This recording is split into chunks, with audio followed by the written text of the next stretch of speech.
Iran has a new supreme leader and the choice is already stirring controversy.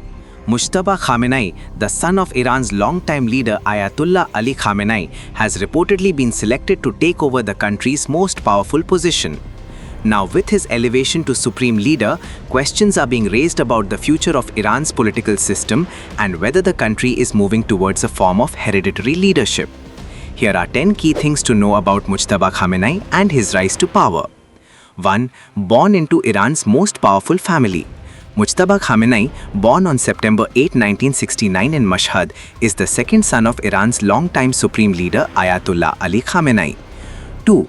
A life largely away from the public eye. Despite decades of influence within Iran's ruling establishment, he has largely remained out of the public spotlight. 3.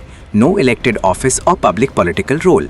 Mujtaba Khamenei has never held elected office and rarely appears in public speeches or media interviews. 4. Brief service during the Iran-Iraq War. As a teenager, Mujtaba Khamenei briefly served during the Iran-Iraq War in the 1980s. 5. Religious education in Qom. Khamenei later pursued religious studies in the Shiite holy city of Qom, eventually becoming a mid-ranking cleric.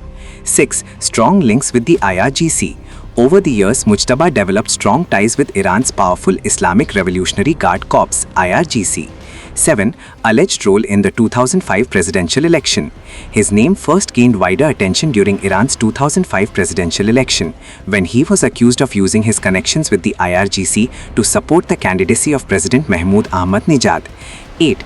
Accusations during the 2009 Green Movement. Similar allegations resurfaced during the disputed 2009 election that triggered mass protests known as the Green Movement. 9. The power behind the ropes. US diplomatic cables later described him as the power behind the ropes, suggesting he played a crucial role in managing access to his father and shaping internal political decisions. 10. A controversial succession. Following the death of Ayatollah Ali Khamenei, Mujtaba was selected by Iran's Assembly of Experts to become the country's new supreme leader. The decision has sparked debate because Iran's political system was originally designed to avoid hereditary leadership.